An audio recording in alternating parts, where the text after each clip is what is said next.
All right, so we get a lot of the questions about foot position with the squat. I just want to take a few minutes here to kind of clear up a few misunderstandings and what we look for as kind of the best way to get your foot in a stable position while you're squatting.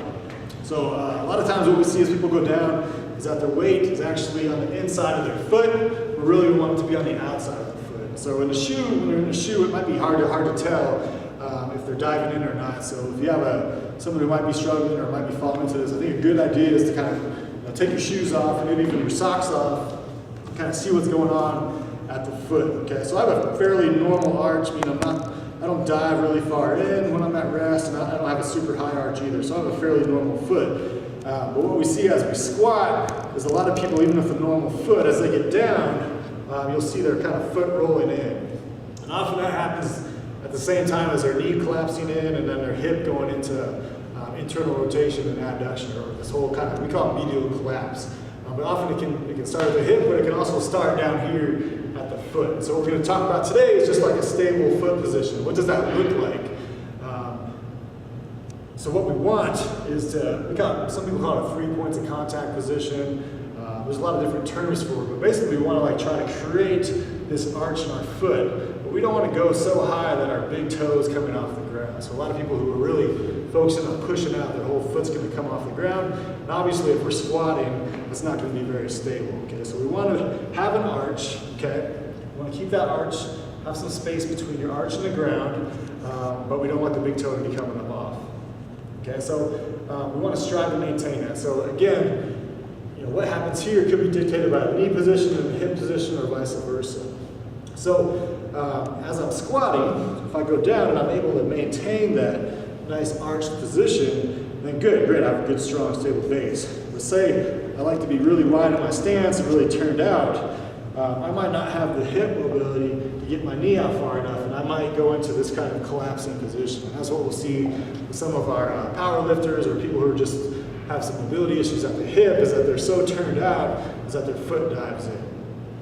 And some people just have a flat foot normal. I have plenty of patients that I see in the physical therapy clinic who just come in looking like that. What they don't realize is that with training, with effort, they can from the hip kind of create this outward knee position, and as you wind everything up, that arch comes off the ground. Okay, so that's what we're looking for as far as foot position goes. No matter if you have like a nice if you have a straightforward position with your foot, sort of turned out, or a dramatic turnout of the foot, while you squat, you still want to maintain that arch position. I would say, almost as a general rule, the more narrow your stance, the more straightforward your foot's going to be. As I get wider in the stance, I'm going to turn my toes out. If I get super wide, I might turn my toes out even more. But then that requires even more hip mobility so that I don't dive into this position. I got to get everything going out to create that arch. Okay. So if I do that in my squat guide, so say someone struggles with that, there's a few different ways. You can just stand up next to a wall and have a wall here, and I can kind of work on pushing out, and I can do some ankle mobility. But oftentimes the wall will kind of run into your knee if you need to get that knee further out to create that. So the cool thing about the squat guide, no matter how I set up, so for me, I'd kind of set up here. That's about how much toe turnout I like.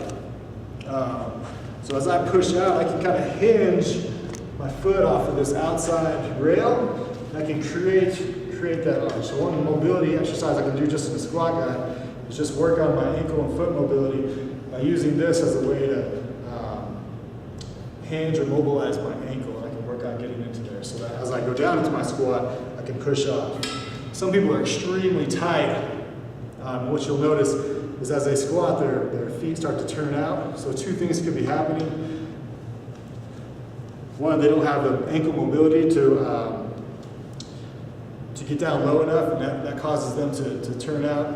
Or, if they're going down and you see their foot moving a lot, they're just shifting their weight too far onto their toes, and that allows their ankle to move out. So as far as foot position goes, again, we want to create an arch in our foot.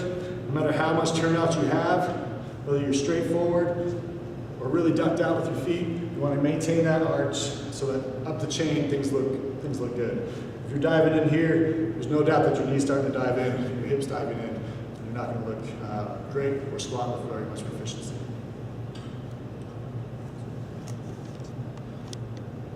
sidetracked.